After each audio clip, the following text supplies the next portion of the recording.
They called it white gold. And back in '81, it was the single most influential thing shaping the country of Colombia. For better or for worse, well, that depends on your point involved. Violence is never far behind.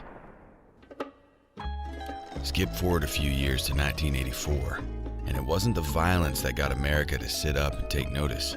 Billions of dollars a year literally flying away from the US Treasury. Of course it was the money.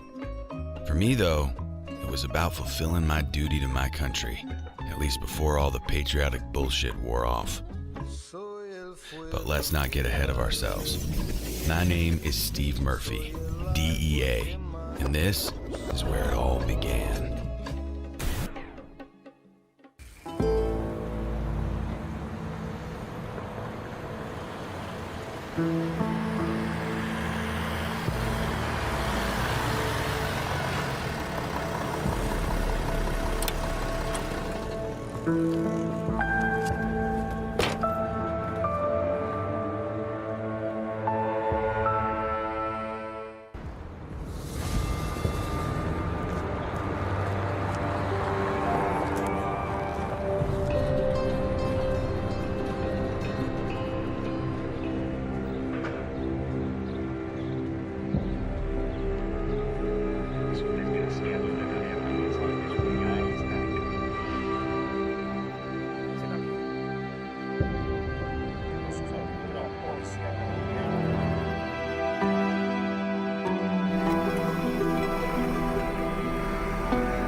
Steve Murphy, DEA. And that there's my partner, Special Agent Pena. Believe it or not, he's pleased to see you. Unlike these guys, Medellín Cartel. And public enemy number one, El Patrón. So where are we at? America's snorting coke like it's going out of fashion. Medellín Cartel has increased productivity to make sure everyone gets a fair share of this nose candy. There are restrictions in place on the DEA overseas. So, game over, right? Wrong. You ever heard of search block? Of course you haven't. That's because we created it especially to target these bastards. Colonel Carrillo is one of the leaders. He hates the Narcos and wants to put them behind bars. He's dedicated. The Narcos have built themselves an army, but then so have we. And it's time to send them to work. Pick off those rats one by one until we clean the country of vermin. Oh, word of warning. Watch out for poison.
¡Hombres! ¡Hombres! ¡Mirad esto!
Sandoval thought he could parlay with the devil.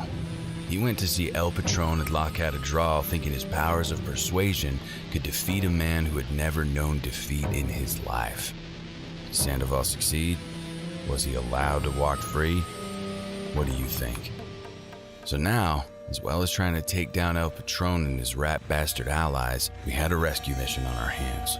The Special Forces were Colombia's version of our Navy SEALs. You didn't mess with these guys. The president understood that.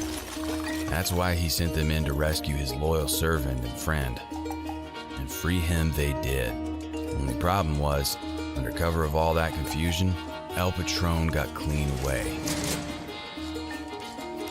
There had been an uneasy peace while he had been incarcerated in his own prison. Everyone was happy, except us. We wanted El Patron so badly it hurt. We wanted the war back on. This was not over yet.